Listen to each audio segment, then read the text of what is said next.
Hi everyone, warm welcome to all of you to my YouTube channel the glimmer of hope.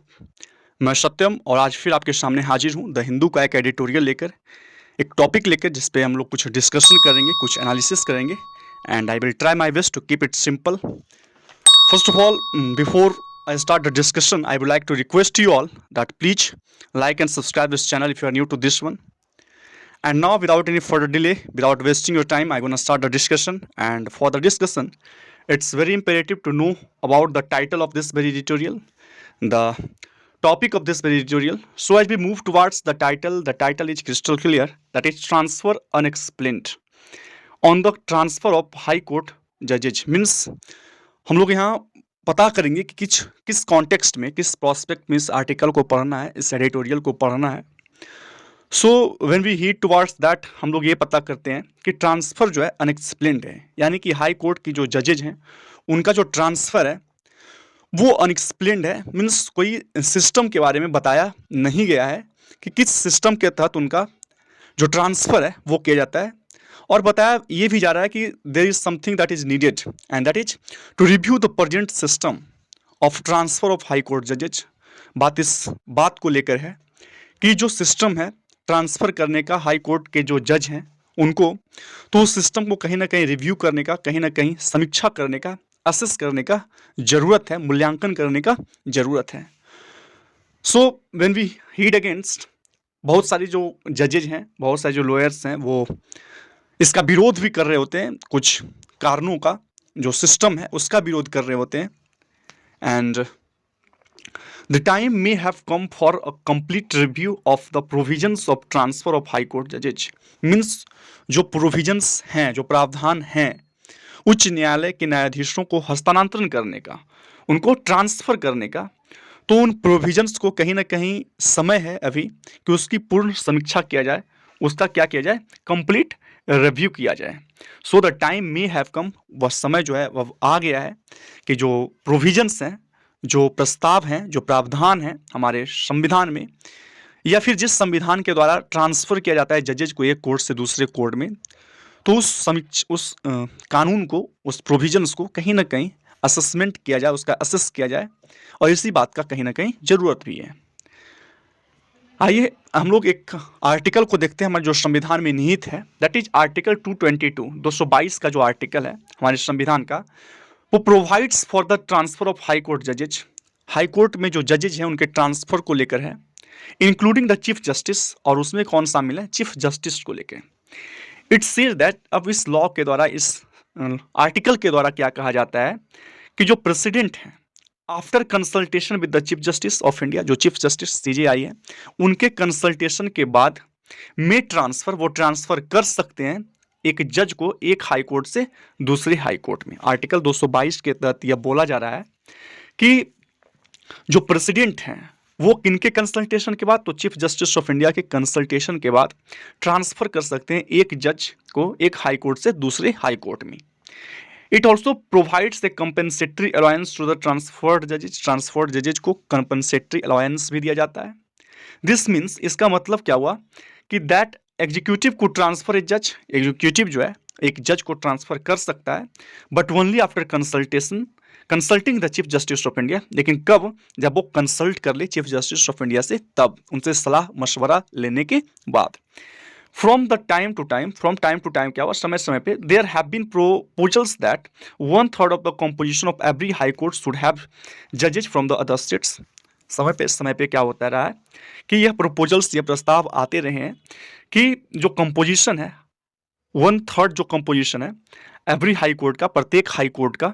Should have जजेज from the other state. Means दूसरे states के जजेज होने चाहिए, उस composition में जो जजेज होने चाहिए 1/3 किसी दूसरी स्टेट्स के होने चाहिए, ताकि जो लोकल क्लिक्स हैं, यानी कि जो लोकल गुट्स हैं, स्थानीय जो गुट हैं, वहाँ पे गुट नहीं बने, स्थानीय लोगों का, स्थानीय जजेज का, स्थानीय वकीलों का वहाँ पे गुट नहीं बने। सो इस तरह के प्रावधान को लाए गए हैं। आइए हम लोग अब पैराग्राफ की ओर मूव करते हैं। Once I want to remind you all that जो भी वर्ड्स टफ होंगे आप उस वर्ड्स पे ध्यान दीजिएगा। प्रत्येक वर्ड्स के लिए मैं 2 अलग वर्ड्स को यूज करूँगा, because I can't do that कि हम वो वर्ड्स को अलग से आपको बताएं, लिखें। सो संसाधन का कहीं ना कहीं शॉर्टेज है, but I am doing my best. आपको ध्यान रखना हो, you will have to pay attention, you will have to pay heed towards all the words. The common criticism, जो सामान्य क्रिटिसिज्म है, जो सामान्य कंडेमनेशन है, वो क्या है कि जो फंक्शनिंग है कॉलेजियम सिस्टम का, जो कार्य प्रणाली है कॉलेजियम सिस्टम का, ऑफ जुडिशियल अपॉइंटमेंट, न्यायिक जो नियुक्तियां होती हैं उसको लेकर, इज ओपेक, वो क्या है, अपारदर्शी है, वो ओपेक है, एंड समटाइम्स, और कभी कभी आर्बिट्ररी भी है, कभी कभी मनमौजी भी किया जाता है, कभी कभी मीन्स कैप्रिसियस होता है। मतलब capricious means what, based on random choice rather than any reasons और सिस्टम, मीन्स बिना कोई रीजन्स के, बिना कोई सिस्टम्स की, रैंडम चॉइस पे आधारित होता है। सो जो कॉमन क्रिटिसिज्म है कहीं ना कहीं सीम्स टू होल्ड, वो ऐसा प्रतीत होता है कि hold greater validity in the matters of transfer of जजेज। किस किस में, जो मैटर है ट्रांसफर ऑफ जजेज को एक कोर्ट से दूसरे कोर्ट में, तो इस प्रोस्पेक्ट में, इस कॉन्टेक्स्ट में कहीं ना कहीं जो कॉमन क्रिटिसिज्म है वो वैलिड नजर आता है, वो ज़्यादा वैलिड नजर आता है, ग्रेटर वैलिडिटी उसमें निहित होता है उस कॉमन क्रिटिसिज्म में, और जो सामान्य कंडेमनेशन होती है उसमें।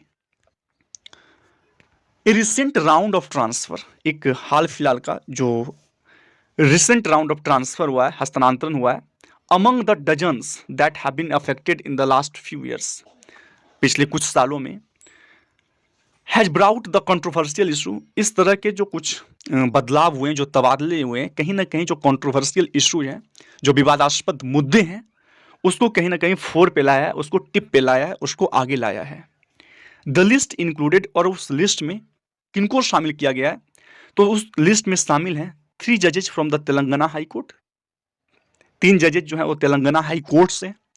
And 2 each from Madras and Andhra Pradesh high court, और दो प्रत्येक हाई कोर्ट से हैं, एक आंध्र प्रदेश के हाई कोर्ट से, तो वहीं 2 जो है मद्रास हाई कोर्ट से हैं, दो। द नेक्स्ट इज कॉन्स्पिक्यूअसली, स्पष्ट रूप से,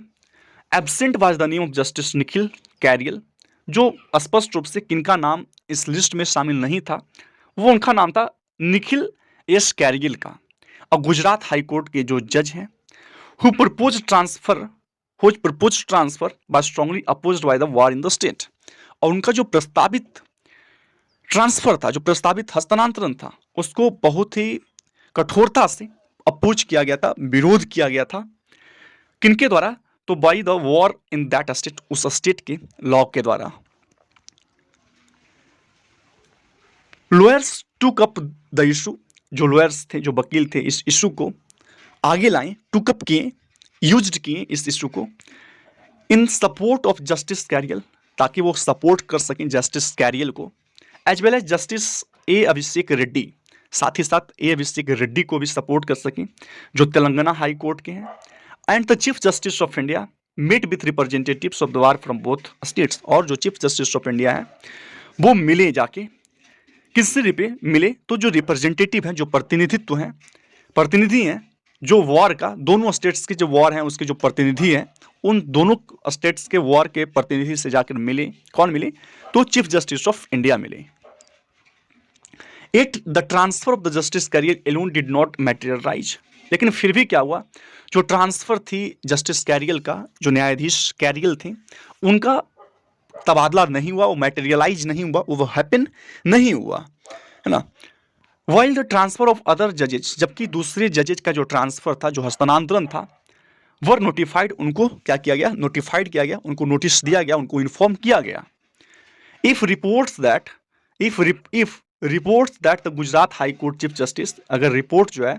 कि गुजरात हाई कोर्ट के जो चीफ जस्टिस हैं वॉज अनअवेयर, वो अवेयर नहीं थे, वो अनभिज्ञ थे, impending transfer of justice Kariel are correct, कि जो इम्पेंडिंग ट्रांसफर है, जो इम्पेंडिंग जो स्थानांतरण है, तो उन स्थानांतरण से अनभिज्ञ थे, तो अगर ये रिपोर्ट सही है, it boards ill for the legitimacy of transfer proposals, तो ऐसा होना कहीं ना कहीं एक गलत संकेत देता है, स्थानांतरण प्रस्तावों की वैधता के लिए कहीं ना कहीं ये हानिकारक है, ये इल है। No good message is being sent, कोई अच्छा मैसेज, कोई अच्छा संकेत इससे नहीं जा रहा होता है, इफ इट इज परसिव्ड, अगर ये माना जाए, अगर ये रिगार्ड किया जाए, परसीव किया जाए कि कोलेजियम सिस्टम है, जो कोलेजियम प्रणाली है, वो heats the demand made by one set of lawyers, कि एक सेट ऑफ लॉयर्स की जो डिमांड है उस पर अटेंशन दिया जाता है, उस पर अटेंशन दिया जाता है, उसको नोटिस में रखा जाता है। वहीं दूसरे जो गुट हैं लॉयर्स का, उनको इग्नोर किया जाता है, उनका उपेक्षा किया जाता है। तो इस तरह की जो प्रणाली है, कॉलेजियम सिस्टम की जो कार्य प्रणाली है, वो कहीं ना कहीं हमारे देश में, हमारे समाज में और खास करके जुडिशियरी का एक अच्छा संकेत नहीं दे रहा होता है। द ट्रांसफर ऑफ जजेज may be needed for exchange of talent across the country. जो ट्रांसफर है जजेज का, इसकी जरूरत इस बात से भी हो सकती है कि जो टैलेंट है, जो प्रतिभा है, वो क्या है, उसका ट्रांसफर हो सके अक्रॉस द कंट्री में,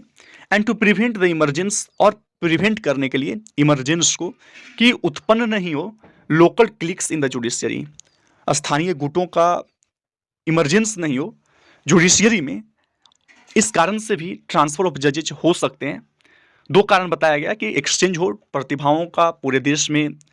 एक्सचेंज हो, दूसरा है कि लोकल जो क्लिक्स हैं, लोकल जो गुट हैं, उसका जमावड़ा नहीं लगे एक स्टेट में, एक हाई कोर्ट में। हाउएवर, हालांकि the power of transfer has always been seen as a possible threat to judicial independence. हालांकि जो स्थानांतरण की शक्ति है, वो हमेशा से न्यायिक स्वतंत्रता के लिए एक संभावित तौर पर एक पोटेंशियली खतरा के रूप में देखा गया है। Even under the collegium system के तहत भी इट सीम्स दैट, ऐसा प्रतीत होता है, it is difficult to dispel, कि डिस्पेल करना, हटाना किस चीज को, जो इंप्रेशन है, जो सेंस है, जो इंप्रेशन है किस चीज का, कि threat of transfer hangs over every जजेज हेड, कि कॉलेजियम सिस्टम के तहत भी हर जज के सिर पे तबादले का खतरा जो है वो मंडराते रहता है। और इस इंप्रेशन को, इस सेंस को एलिमिनेट करना, इस सेंस को डिस्पेल करना कहीं ना कहीं एक डिफिकल्ट टास्क है, एक टफ टास्क है। द मेमोरेंडम ऑफ प्रोसीजर, जो मैसेज है इस प्रोसीजर का, इज क्लियर, वो कहीं ना कहीं स्पष्ट है, that is crystal clear, that a जजेज consent is not necessary to effect a transfer, कि जजेज का कंसेंट जो है वो जरूरी नहीं है ट्रांसफर को इफेक्ट में लाने के लिए। जजेज का जो कंसेंट है, जो सहमति है उनकी, वो एसेंशियल, वो इंपेरेटिव नहीं है। द करेंट नॉर्म, जो हाल का नॉर्म, जो नियम चल रहा होता है, that all transfer out to be in public interest, कि सारे भी ट्रांसफर जो होंगे, जितने भी हस्तांतरण होंगे, वो पब्लिक इंटरेस्ट के लिए होंगे, वो जन हित में होना चाहिए। That is for better administration, जो क्या है, एक बेटर एडमिनिस्ट्रेशन ऑफ जस्टिस, एक बेटर एडमिनिस्ट्रेशन पूरे देश में बेहतर प्रशासन के लिए होना चाहिए through out the country. It also says that, इसमें यह बात को कहा भी गया है कि पर्सनल फैक्टर्स ऑफ द जजेज, जो जजेज हैं उनकी जो पर्सनल फैक्टर हैं, जो अपने फैक्टर्स हैं, इंक्लूडिंग हिज प्रेफरेंस प्लेसेस, उसमें क्या क्या शामिल उनके पर्सनल फैक्टर्स में हो सकता है, उनकी कोई प्रेफरेंस की प्लेसेस हो, अपने प्रेफरेंस के अनुसार से, should invariably be taken into account, उसको क्या है, इनवेरिएबली, मतलब क्या हुआ कि प्रत्येक केस में हमेशा उसको ध्यान में रखा जाना चाहिए। मतलब एक मुख्य न्यायाधीश की जो भी प्रेफरेंसेस हो, उसको हमेशा ध्यान में रखा जाना चाहिए। No one knows if these requirements are fulfilled in each case, और यह शायद कोई नहीं जानता है कि क्या इस सारे जो रिक्वायरमेंट्स हैं, जो भी जरूरतें हैं उनकी, क्या इसको कभी पूरा किया गया है, उसको पूरा कभी किया जाता है। Why a presiding judge should be shifted to another state without being made a chief justice seldom explained। मतलब एक मुख्य न्यायाधीश जो है, बनाए बिना एक उप न्यायाधीश को दूसरे राज्य में क्यों स्थानांतरित किया जाना चाहिए, यह जो है शायद ही कभी समझाया गया है। मतलब कि एक जो प्रिसाइडिंग जज हैं, मतलब जो एक उप न्यायाधीश हैं, उनको क्यों शिफ्ट किया जाता है टू अनदर जजेस, बिना मेड ए चीफ जस्टिस, बिना मुख्य न्यायाधीश बनाए हुए। तो इस बात की जो व्याख्या है, उसकी हस्तांतरण की जो व्याख्या है, शायद ही कभी समझाया गया हो कि ऐसा क्यों किया जाता है। यूजुअली मतलब आमतौर पे it sets off speculation that the reasons are either allegation against the judges or the discomfiture that has judicial orders are causing to the government. आमतौर पे यह स्पेकुलेट किया जाता है, यह अनुमान किया जाता है कि या तो न्यायाधीश के खिलाफ आरोप है या फिर न्यायिक आदेश सरकार को परेशान कर रहे हैं। इस तरह की भावनाएं आते हैं। आमतौर पे इट सेट्स ऑफ स्पेकुलेशंस, यह अनुमान करना स्टार्ट कर देता है कि रीजन्स आर, वो जो रीजन्स हैं, कारण जो हैं, वो या तो एलिगेशंस अगेंस्ट द जजेज, मीन्स जजेज के खिलाफ, न्यायाधीश के खिलाफ आरोप है, या फिर डिस्कम्फीचर that this judicial orders are causing to the governments, कि गवर्नमेंट्स को कहीं ना कहीं इससे परेशान किया जा रहा है। Disclosures of the actual reasons means disclose करना, रिवील करना किस चीज को, जो एक्चुअल रीजन्स हैं, जो वास्तविक कारण हैं, may not always be possible, ये हमेशा संभव नहीं हो सकता है। हालांकि it hardly needs to be stressed that transfer can not be used as a punitive states. मतलब क्या हुआ कि वास्तविक कारण का जो रिविलेशन है वो हमेशा संभव नहीं हो सकता है। हालांकि इस बात पर जोर देने की आवश्यकता नहीं है कि हस्तांतरण को एक प्यूनिटिव एक्शन, एक प्यूनिटिव स्टेट की तरह, मीन्स एक दंडात्मक कदम के रूप में इस्तेमाल नहीं किया जा सकता। इस पर स्ट्रेस देने की कोई बात नहीं है। द टाइम मे हैव कम, अब समय जो है आ गया है, for a complete review of the provisions, किस लिए, ताकि पूर्ण समीक्षा की जाए, एक कंप्लीट असेसमेंट की जाए सारे प्रोविजंस के, सारे प्रस्ताव को, ऑफ हाई कोर्ट जजेज की जो भी ट्रांसफर्स को लेकर, जो भी हस्तांतरण को लेकर जितने भी प्रावधान हैं हमारे यहाँ, तो उन सभी प्रावधानों को कहीं ना कहीं असेस करने का, उनकी पूर्ण समीक्षा करने का समय जो है आ गया है। This is the end of this very article and I think that आप समझ पाए होंगे। फिर हम लोग कल मिलते हैं, तब तक के लिए धन्यवाद। Have a nice day and bye bye all of you. But once again I would like to request you all that please like and subscribe this channel if you are new to this one. So take care all of you, have a nice day and bye bye.